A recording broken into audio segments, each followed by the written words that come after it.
Welcome back, folks, to the WP-Tonic Roundtable Show. This is episode 527. We record this every Friday at 8:30 a.m. Pacific Standard Time, or around that time. I've been having some slight technical problems. Had a blowout yesterday. My great co-host saved the ship, and then I've had some trouble this morning. I do not know. Is that a sign of decline, like the nation? I do not know. But we continue, like the virus itself. So on we got some great stories, got a great panel. I'm going to let my great co-host of the Thursday show introduce himself. Adrian, would you like to quickly introduce yourself? My name is Adrian. I am the CEO and founder of Groundhog. We help small businesses that use WordPress launch their funnel, grow their list, and scale their business. Your mic is out. Your mic's out. Don't think your mic's working, actually, Adrian. Stephen. One, two. Oh. Yeah, that sounds a little bit better. Stephen, would you like to quickly introduce yourself? Yeah, Stephen Satter from zipfish.io. We make WordPress fast by optimizing servers and code. That's great. I've got my friend, John. Would you like to introduce yourself? John Locke. John Locke, and I do SEO for industrial and manufacturing firms. That's great. And I've got my friend, Spencer. Spencer, would you like to introduce yourself? Spencer Foreman from launchflows.com. Right, there we go. So before we go into the main stories, I want to talk about one of our great sponsors, and that's Kinsta Hosting. Kinsta Hosting only hosts WordPress websites. They've been doing that for a number of years. They offer a quality service. They use Google Cloud as their backbone, so you get superb speed and reliability. They offer great UX design, great support, great everything, basically. So if you've got a client that's got a WooCommerce website, got a learning management system, and they need something with a bit of oomph to it, or you might need that, I suggest that you go over to Kinsta, have a look at their plans, buy one of them, and also tell them that you heard about them on the WP-Tonic show. They're just a great company. So on to the first story. iThemes has required Restricted Content Pro from Sandhills Development. What did you think of this one, John? Yeah, so this one caught me by surprise. I was a little shocked that they gave up Restrict Content Pro. I've used this on sites before. It works really well, but what they said was very interesting. They said that by letting this plugin go, they could focus on the plugins that are making them even more money. And this plugin is actually, making quite a bit of revenue.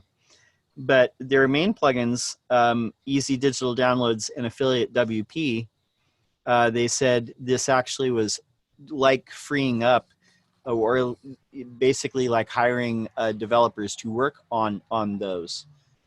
So those plugins are making even more money than this one. So Pippin's a very smart guy. So I think this is a great strategic decision.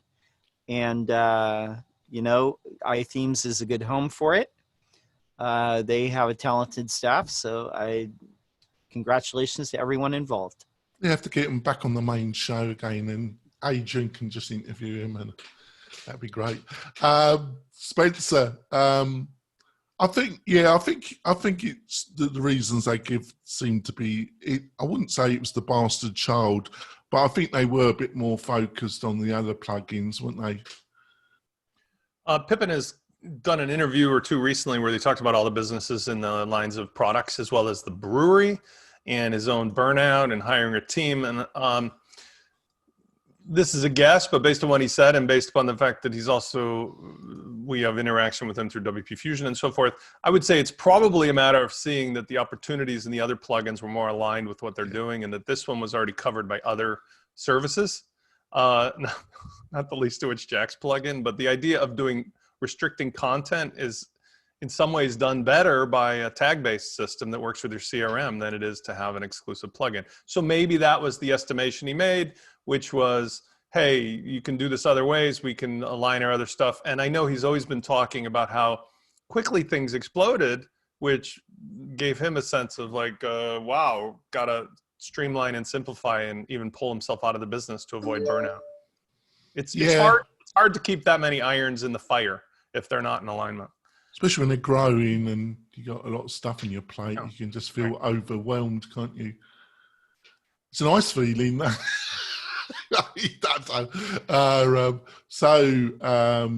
Stephen, what did you think?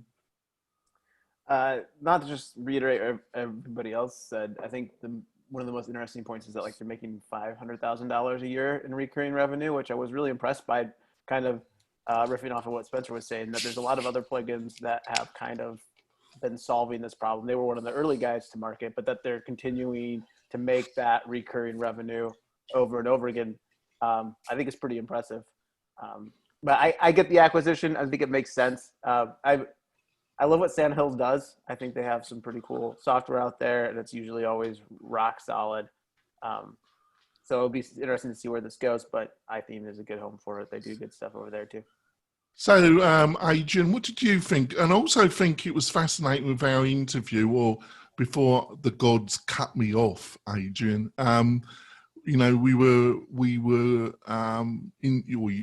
I partially knew fully interviewing Corey from iThemes, the founder, and he was talking about Exchange, and I thought that was a superb plugin.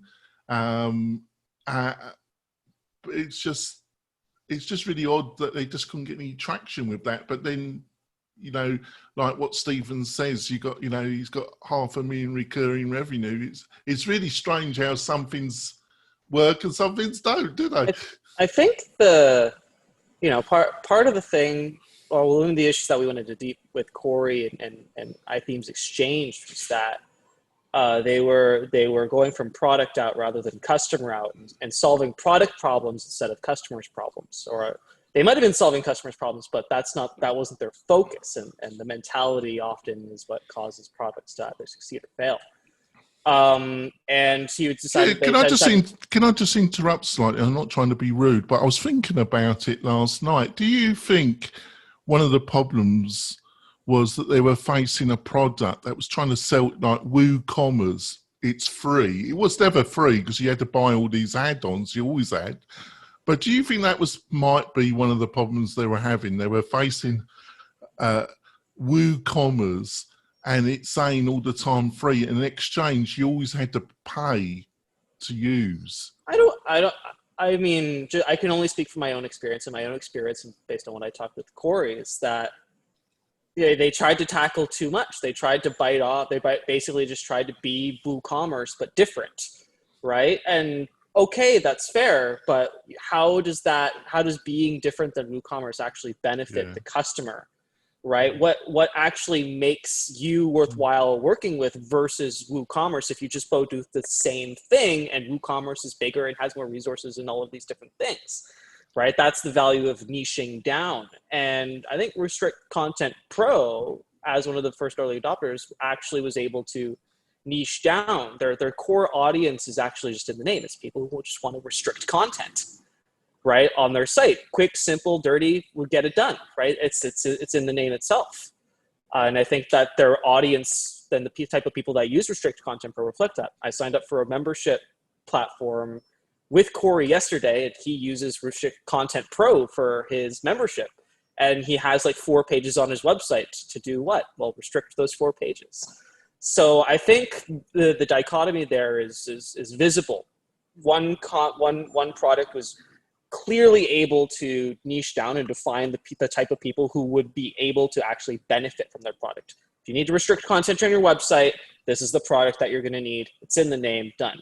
iThemes Exchange, on the other hand, it's like, well, what is Exchange? What does that mean? Are you tackling the whole e-commerce problem? How many ways are you doing e-commerce? What types of business would benefit from doing e-commerce the way that you're doing it? Are you basically just like WooCommerce but different? Then why would I bother using you if WooCommerce is cheaper? And yada, yada, yada. The story goes on and on and on and on, right? So on a side note, on the actual acquisition viewpoint of it, obviously congratulations are in order. Econ or membership, right? Online learning and membership are probably the 2 biggest growing sectors in WordPress right now because, COVID, and people are going to want to continue to produce resources online and need a way to collect money and protect those resources online. So their acquisition of this is absolutely super strategic, and Pippin has other ways of ensuring that they get to be part of the conversation by doing EDD and affiliate WP and still being highly tied into all of the various different membership and e-commerce platforms out there. So I think it's a win-win all around. They get to focus more resources on a product that is not their largest revenue generator, and we get to see a fairly large dev shop breathe some new life into an adored plugin and continue to see people being able to restrict content easily. Yeah, rightly put. On to the next story, I think. Apple, Google, Amazon respond to European tech taxes by passing on costs. What do you think of this one, Spencer? I think it's just an interesting example of where, I am the guy who loves to use Amazon, and we were just joking around before the show that I have a more hate than love, but a love-hate with Apple and what they've been doing lately. But it's just an example of how these 5 to 7 major companies are really the oil and the railroad robber barons of the last century. I mean, they are empowered to essentially thumb their nose at full governments, let alone individuals. So right to repair, your privacy, interference with governments. Oh, tax us, we'll show you what we'll do. We'll just pass it along to everybody in Europe. They're literally out of control in that sense because everybody has bent over and told them, we'll give you the world, just, make this happen for our city, state, country, whatever. And now we're reaping the results of that, aren't we? I don't find this illogical because the politics of America right now are illogical, but I do find this very transparent that this is not good for anybody, that what they're doing. And, this is hand in hand with Apple's battle with Epic and all the other stuff with the store. So we're seeing them flex their muscles, and good luck to anybody who stops Bezos. I mean, we're hoping he's a benevolent dictator at this point, but he's the richest man on the planet with enough money every day to buy he's concentrating on Mars. Let's hope. But I mean, I want you to imagine for a second, because Jonathan can speak to this more clearly. Why does it say Jonathan Denwood? Why does it say it? But John Locke will say more about this. But I've been following all of his stuff, and I feel similarly that what's happened is our society has been hijacked a bit by the technology and the underlying powers that be. And we've always been able to overcome that by sheer numbers or force of will or another nation that was benevolent. But it's very quickly becoming obvious that if we allow those forces that be to get this much control over the underlying ways that things work, if a Bezos goes rogue, like some of our politicians do, I mean, you're talking real, Dr. Evil stuff going on. So it does concern me. I don't lose sleep over it, but it concerns me to the level of we're still at the stage where it could go either way. So I think we should address it in the way that even those in the 1890s did with the Sherman and the Clayton antitrust. They took away the monopolies. They took away the railroad and oil and other. In the 80s, we dicked around with this with the airlines and so forth. And not all of those things work, but at least it demonstrates that it's hello, you're taking our money to do what you do. We still have a say if we just band together. That's why they divide us, by the way. The divisiveness of today is to make sure that we're all fighting amongst ourselves so they can politics. Well, that's divide and rule has always been in the playbook. Actually, I wouldn't surprise me if one of the major tech owners did enter the political. I think they've been looking at it anyway, Bezos, Matt. I think they've all been looking at it, and I wouldn't be that surprised. Too late now, but Bill Gates addressed that, by the way, once, and he said the most coherent answer, which I would say is why they won't go into that. Bill Gates said he has enough money and influence that he can do anything he wants if he wants to do it. If he becomes a politician, he's just essentially handcuffed himself. So I don't think they're going to be political. They will use the you got a point there. These politicians are cheap. They'll use the political influence they have by throwing their money at politicians, but they stay in the background. That's how it works. You can buy them for $100,000. What's $100,000 to Bezos? It's just a piss in the pool, isn't it? So what do you reckon, Stephen? When you live in a world that embraces capitalism, right? there's nothing that you can do from a monetary standpoint to penalize to penalize a company if you have a system where there's these almost like monopolistic sort of structures, because what else is somebody going to do? If both Apple and Google decides to raise their rates, what other platform are you going to go to? Like you have those two choices. I think like the big key to disrupting this is to figure out ways that you can create other channels and other sources. Like as Amazon gets bigger, as Google gets bigger, as Apple gets bigger, like how can other people play in the space? Something that I think is really interesting is how successful Roku has been at kind of keeping their little niche of connected TV devices going. Like I'm surprised they're still around, but I think I haven't really looked into it that hard, but if you could look at that model and see like how was Roku, like they were kind of the first guys out there with a smart TV that you can plug and play. So they had like the first to market, but for being such a small little company, they have done an exceptional job at fighting back Apple and Google. And that's what we need to see more, I think, in devices, in e-commerce, in all of these different sectors, is how can small people play bigger roles? And I think like WooCommerce does something in there, right? Like allowing people to set up their own stores. Shopify does that. And then Google comes on and starts serving up, buy now at these stores, right below the search bar. And all of a sudden that's cutting into Amazon revenue. So I think there's some really interesting things that are happening out there as these big giants are fighting each other, but like it's the small technologies that I think is important to keep investing in to try to combat these large companies that can just funnel pricing down to the end consumer at the end of the day. Yeah, it is difficult. It is messy. I think you made some excellent points there, Stephen. What do you reckon, John? Yeah, Google is very close to, you could almost literally say that they're practically a monopoly. There are other search engines, but they really don't have market share. Bing is the closest one. The other ones really have almost nothing.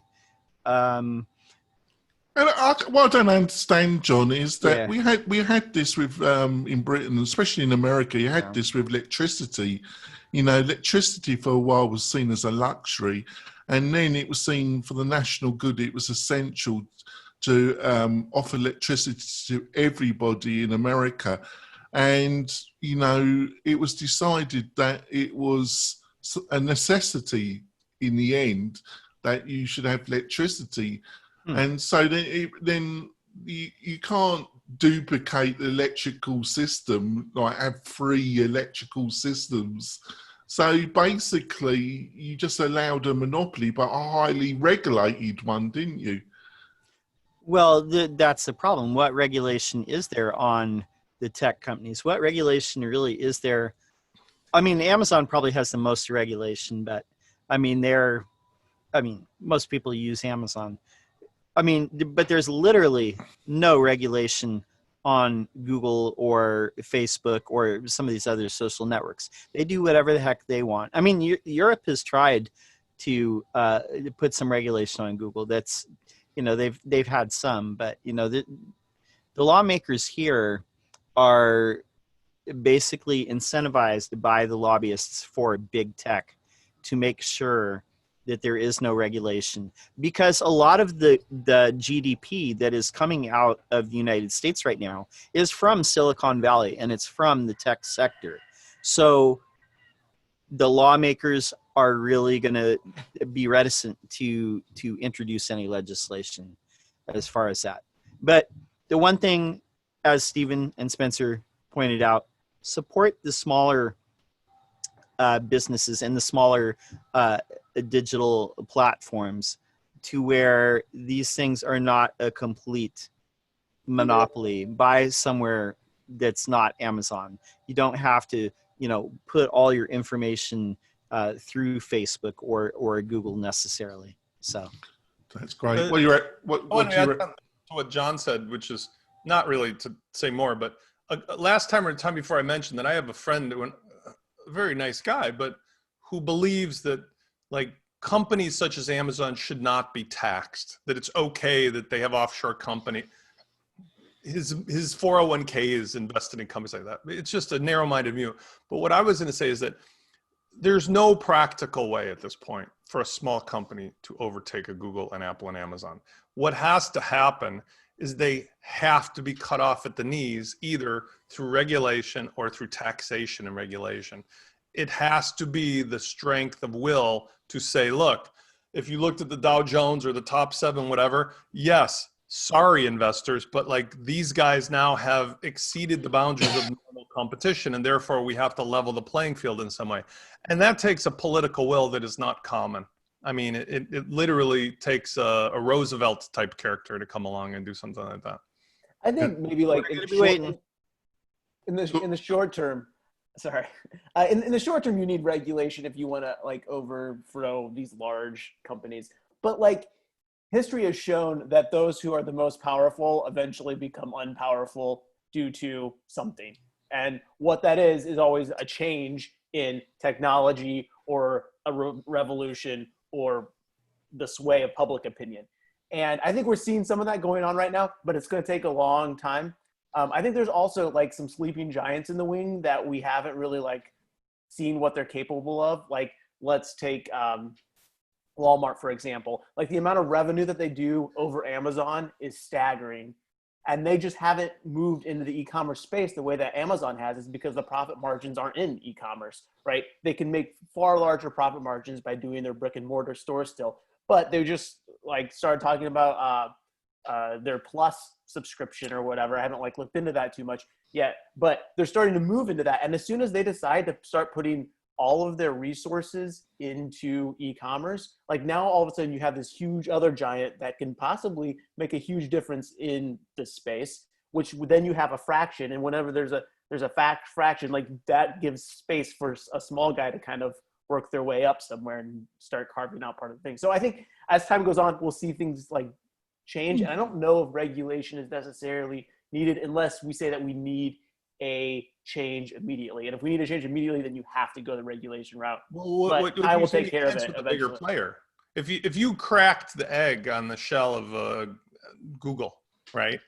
What could happen is a big enough player like a Bing or a tertiary company who has the resources could come in more than, although I love their company, DuckDuckGo. I mean, that's just like not going to happen. DuckDuckGo is going to come in and take over Google. But a Microsoft or another company. Now, is that replacing one problem with another? I don't know, maybe. But the problem is it could also open up that an unrelated company, a disruptor like Elon Musk's kind of company could come in.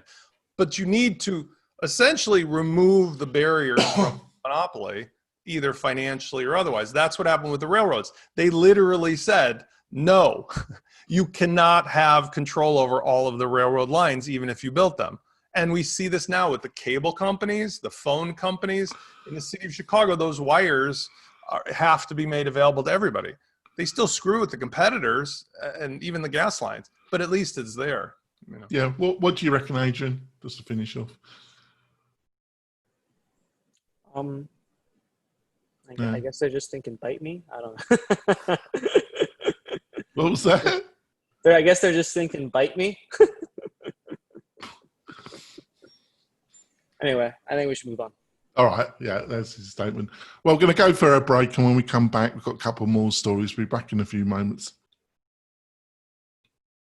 We're coming back. Before going on the other stories, I want to go on one of our other sponsors, and that's Groundhog. Thanks, Groundhog, for deciding to become a sponsor of the WP-Tonic show. It's well appreciated. What is Groundhog? Groundhog is a native CRM for WordPress that deals with email and automation, especially automation. If you're looking for a powerful plugin that can do that, plus easy usable interface, Groundhog is your solution. And it's been needed for quite a long time in the quiver of WordPress essential plugins. And Adrian and his team have managed to do that. I highly recommend it.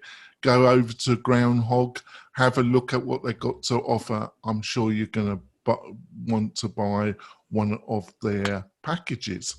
So off off we go on story 3. Founder Yoast SEO takes a stake in Whirlpool.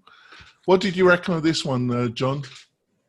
All right. Yeah. I mean, this sounds really cool. Timestamping via blockchain. But this article has some things wrong, and I just want to point them out. I'm not taking away from the fact that this seems to be a really cool plugin, but there's 2 things that are said in this article, I believe, or maybe it's the article that it links to about the word proof. But okay, if you change the timestamp on your post, that's not going to help you in SEO. If you make your post more recent, it's not going to help you in SEO. Second thing, they're saying that this will help prove that duplicate content, or like I published this first. You stole my thing because here's a blockchain thing that says, here's when I published it. So yours is duplicate content of mine. So I should rank higher. That is what they hope that duplicate content will be in the future. But that is, I can tell you without a shadow of a doubt, that is not how duplicate content works right now. Does not work like that at all. In most cases, how Google decides what to rank highest in duplicate content, it really comes down to what site, we'll say domain authority, or like most links or whatever, or best link profile. But that's generally how it works. The most authoritative site that has the content is going to be the one that ranks the highest. That is currently how duplicate content works. Now, if it went to something where Google, if a bunch of sites adopted this blockchain thing, and you could say like, we published this first or whatever, that might be. But Google's been saying since 2008 that they want to rank big brands. And they want to push those the most because, as the then CEO said, this is how you sort out the cesspool and deal with billions of web pages. And to finish off, you know how much duplicate content is out there on the web? Like 2/3 of the web is duplicate content. Google really cannot sort out, who published this first. It deserves to rank the highest. That's not how it works at all. So, but congratulations to Yoast. I mean, it seems like it's a good product. It seems like they have another product, this WordProof thing. They have a structured data that also uses the blockchain. So, I would love to, if Google does go to something like that, that'll probably help. But as far as sorting through billions and billions and billions of web pages, it's not practical to just say like this was published first and it should rank highest just because it doesn't go by the combination of words. Just doesn't. Anyway. Right. Right, fair enough. Adrian, have you got something to say about this story? Thanks, John. I mean, beyond whether it's I'm not an SEO expert, so I can't substantiate or unsubstantiate claims at all. However, it looks cool. And the product itself, WordProof, looks cool from the fact that, so social proof and like verified authority. If you're ever on like a payment page or on the Shopify checkout page, they have like the powered by Shopify or the secured by Shopify, or maybe like the McAfee Secure logo. And whether people actually understand what that means or not, it seems to make them feel better about continuing the checkout process. And this is basically like a McAfee Secure icon for content. Basically, it's like, this authority, which you may or may not understand what it actually does, is verified that this content, and that it was originally written by this and this author, and that the time, or that the content, or here's how the content has changed over time. So if it said something in the morning, now it says something a bit later, you can actually verify that. So it's basically like a McAfee Secure button for content, which is a really neat concept considering that a lot of people don't trust a lot of stuff on the internet these days. to the point about, I mean, duplicate content. I mean, I don't see Google choosing to say if you published it first, you get ranked first, because at the end of the day, what matters most to Google is the user experience, and they're just going to provide the traffic to whoever provides the best user experience. And the people who generally provide a better user experience are those larger companies with larger resources to build better web experiences so that people can get to the crux of the issue faster. I see where you're That's coming not from. a rule. I see where you're coming from, that, Adrian. But as soon as you were saying that, like, go to a large newspaper site, or they got or some other sites. They can have banners all over them like a rash. So don't. Well, the interest at that point is not user experience. At that point, it's monetary, right? So that's a monetary interest, which also counts. So I guess it would go monetary, user experience, and then everybody else, right? So for-profit company at the end of the day. But yeah, I'm with John. I don't see how in the future this would inevitably lead to original authors being ranked higher than non-original authors, if it really came down to like blatantly copying and pasting, which happens sometimes, but usually it's just like, I'll take this sentence and this sentence and this sentence from these 14 different articles and then call it a day. Yeah, but it's a great point that John made, because people think if it's just original, I'm gonna it doesn't work like that. There's other factors. What do you reckon, Spencer? I'll take what John says as authority on it, but at the same time, I kind of come back to the I'm the Debbie Downer of SEO, where is this really a problem in need of a solution anyway? Are there literally litigious oriented companies running around trying to prove who made what first and if it's legit? I mean, we do have the Wayback Machine and so forth, but I just find this whole thing fascinating. Really? There's a plugin for that? Or a service for that? Well, that's it then. Well, finish off. Yes. Stephen, what do you reckon? I personally think this is one of the most interesting acquisitions we've seen in a long time. And this is based back on what John was saying. And this is why it's an acquisition, investment. An investment, thank you. The interesting aspect of this is that most WordPress plugins are focused on the WordPress ecosystem. Very few have the legs to get outside of it. WordProof has the legs to get outside of it. To build this blockchain solution for time-stamping content, you have to have mass adoption.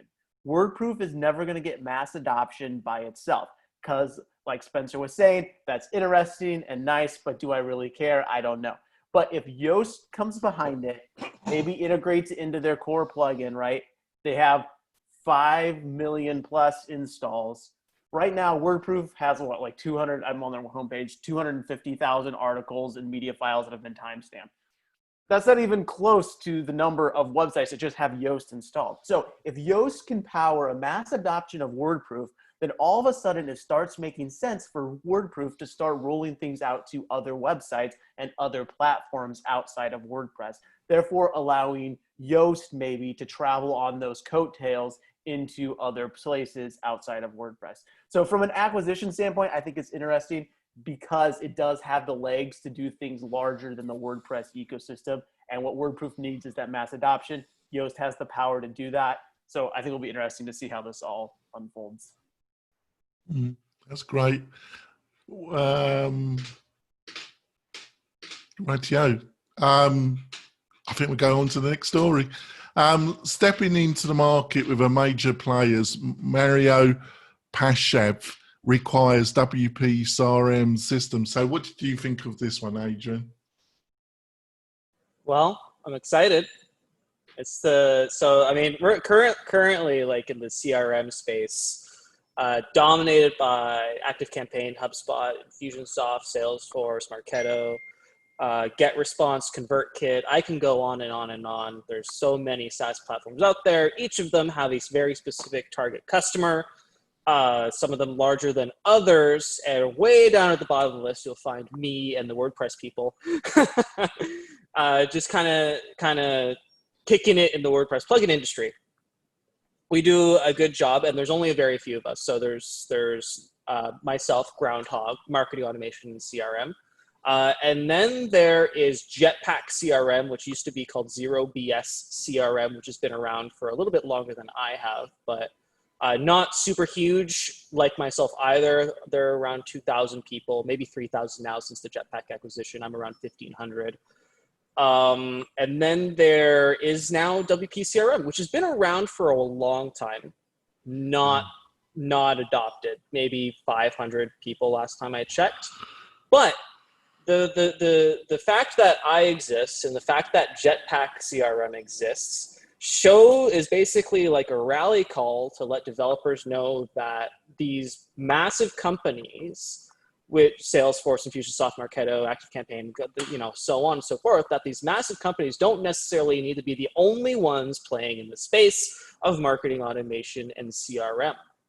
The fact that we exist is saying we can have decentralized CRM and marketing automation capabilities on WordPress sites that is totally compliant with all of the various different legal, hodgepodge and compliance around the world with the click of a button. We can have total control over all of our data at all times. We are HIPAA compliant, and as long as you're hosting on like HIPAA compliant services and all of that good stuff. There are just so many benefits to decentralized CRM marketing automation. And this is now a rally call to those developers. Be like, hey, listen, there is now fresh opportunity here. Before that, before we existed, before Jetpack existed, it was e-commerce, and it was membership, and it was LMS. And those are kind of like the three categories of WordPress platform systems that you could have. And now there's this whole new facet, and people are going to be excited about that. In September, the people who create WP Fluent Forms are going to be releasing their marketing automation and CRM products, so that'll be exciting to see. And now we're going to see what's going to happen with WP CRM systems. So there's going to be a lot of movement in this space in a very short period of time, and a lot of investment, I imagine. Awesome Motive people have also expressed interest in entering this space at one point. So there's going to be movement here. And this is the start. I'm a little bit begrudged, though, that I'm still continuing to be passed up to be mentioned in anything related to CRM still on the tavern. So I guess I'm just going to have to. Yeah, I noticed that. I don't know what you did to upset them, but there we go. But I get no honorable mention. No, okay. I think that's a little bit rotten, but there we go. You just have to keep it on. Dark horse. Coming on here, won't you? Keep saying it. What do you reckon, Spencer? What do you reckon about this one? WP-CRM is a CRM, and I mean, obviously Adrian understands this, but I want to emphasize the point. There's a difference between a marketing automation platform and a CRM. WP-CRM does not do automation whatsoever. So from my standpoint, the need for a pure CRM, literally I want to manage people with like, hello, it's Spence, let's get you that car sale, blah, blah, and move them around. That is completely a different function than tag-based automation. And so I think they get merged together because more companies like ActiveCampaign and Groundhog and so on and so forth all do those together. But I often have to explain to people, I say CRM because it takes a lot of words to say marketing automation platform, but what I really mean is marketing automation platform, and that doesn't work out to say a map because then you think I'm talking about something else. So while this is terrific and kudos to whomever's involved, the plugin itself is, to my mind's eye, very niche, and it does what it does, but it's not inspiring and it's not new looking and it doesn't do awesome stuff. So I'm like, great. There's about 100 other plugins in the WordPress repository that are equally awesome for what they do, but it's not the same thing as what Groundhog is doing, in my opinion, or ActiveCampaign or WP Fusion or any of that. Those are marketing automation. Yeah, not quite well put. What do you reckon, Stephen? I don't have any strong feelings or opinions on this. I will say to Adrian that for the first time this week, I saw Groundhog's name get thrown around in a couple of different WordPress server groups that I'm a part of when they were discussing SMTP sort of integrations. So it's kind of always fun to see people out in the wild that We have some boss SMTP integrations, especially our AWS one is. Yeah, it seems like some people stellar, are starting to recognize that and realize that. We have so like one of the, I mean, there's a cool built-in function to WordPress which is highly underused, which allows for multiple CURL connections at the same time. So you can send out like 50 at once. So if your like send rate for Amazon is like 14 per or 50 per second, you can like batch your emails. If you're doing like high volume emailing from your WordPress site, you can batch that all together in basically one request and have it all processed in 1 second or half a second or whatever Amazon's response time is. So it's pretty freaking awesome. Some cool stuff there that we do. All right. What do you reckon, John? Yeah, Mario Peshev is, I mean, he's a badass developer. He's been a friend of mine for quite a while. I'm glad that this is getting a home with DevryX because they have a rock solid team. And they're saying here that at one point they were, you know, partnering with HubSpot and they're part of their ecosystem, but they kind of went away from that because HubSpot is very opinionated in the way that they build sites and set up their CRM. But I think that they probably learned a lot from that. And I think that this is probably, if you're a smaller business and you don't need something enterprise like Salesforce or Marketo or something like that, this might be a good alternative for you to some of the other CRMs out there. So I think it's definitely worth a look. It looks like it's $199 for unlimited extensions for one website, and then $249 for unlimited websites with all the extensions per year. So that's pretty affordable. So, all right. I think we'll go on to our recommendations because I don't want this to become War and Peace. So I'll go on to my recommendation. I recommended it last week, and Adrian did a fantastic webinar with Anne Caniel and one of the founders, and it's about Automator.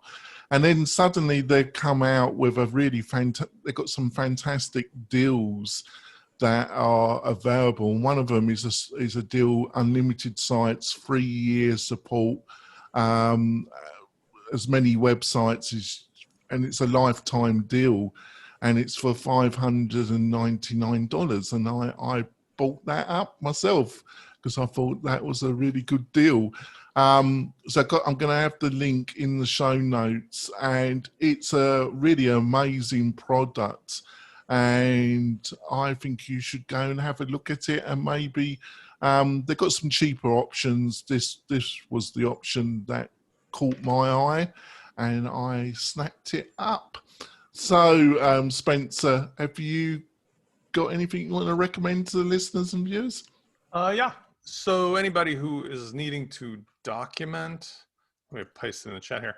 Anybody who's needing to document their processes, teaching users on their website how to do stuff, or if they're doing like their own documentation section, it's sort of annoying to make a step-by-step guide because you have to literally write out the thing, then you have to take a screenshot, then you have to edit, then you have to format it, then you have to paste it.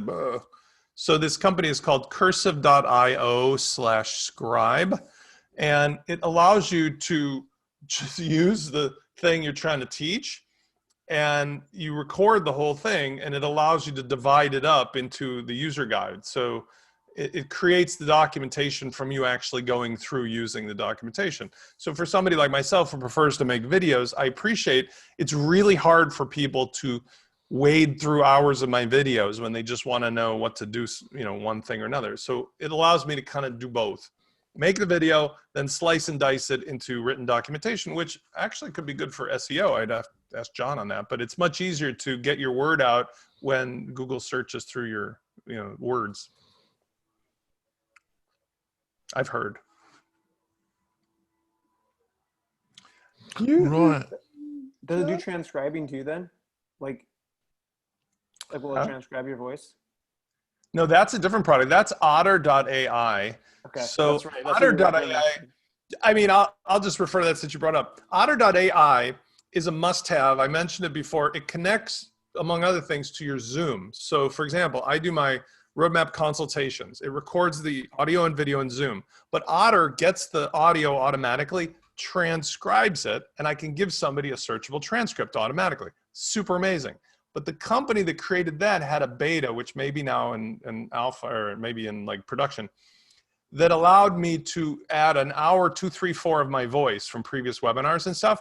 And it made a virtual version of me and my voice, which scares the crap out of me because I can feed it a transcript and it will just read it as if it's me. Or I can take a pre-made thing and I can go in and edit it with words and it will fill in the difference, which is super awesome if you want to fix a boo-boo or something.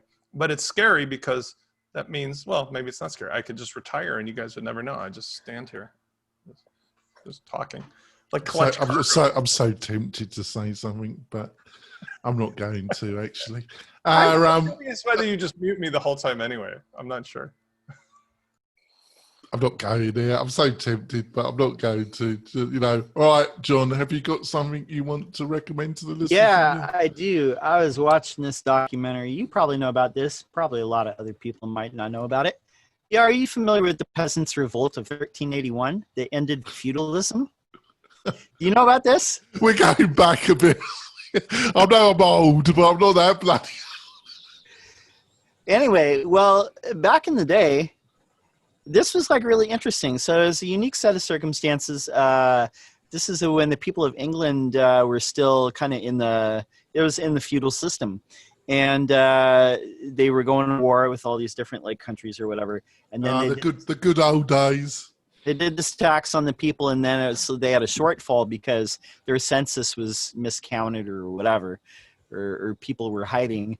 And they said, oh, no, we got to tax you again, and we're going to like come and extract it. But the people were fed up. So this is quite an extraordinary story and maybe a lesson for modern times. There we go. Yeah, all right. Stephen, have you got something you want to recommend to the listeners and viewers? Yeah, I don't know if anybody's recommended this before, but ACF front-end form for Elementor. Yeah. That's a solid tool. I was working on somebody's website this week, and they had used it to do some pretty nifty front-end sort of stuff that had a lot of power to it to kind of automate some back-end stuff as people like submitted support requests and stuff. So real cool plugin. Check it out. And Adrian, have you got something you want to recommend to the listeners and viewers? And Yeah. do put all this into chat, please. So I did a few weeks ago now. I did a webinar with Buddy Boss, and I just got the recording and uploaded it to our YouTube channel. Really, really, really good stuff on seeing how you can scale up your membership community and prevent nasty things like login abandonment or, you know, lack of engagement, all that good stuff. I did a similar topic, but specifically geared towards membership sites with Jonathan. And the recording for that is also available on our YouTube channel as well. Yeah, no, I didn't interrupt that much, did I? I just let you get on with it, didn't I? Yeah. That helps, doesn't it? Right.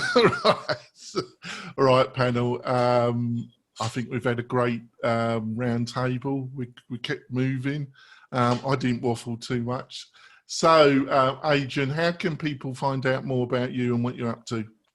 So if you're a small business, you run an LMS site, membership site, or e-commerce site, and you're looking for a simple way in order to start turning around all of those cancellations, login abandonments, and all of the nasty stuff, all the unfun stuff, parts of business, then you can head on over to groundhog2gs.io. We're going to show you some epic strategies that you can use to launch your funnel, grow your list, and scale your business. That's groundhog2gs.io. Right. And Stephen, how can people find out more about you? Head over to zipfish.io. You can run a speed test, and we'll show you how we can make your site faster. Right to you. And John, how can people find out more about you?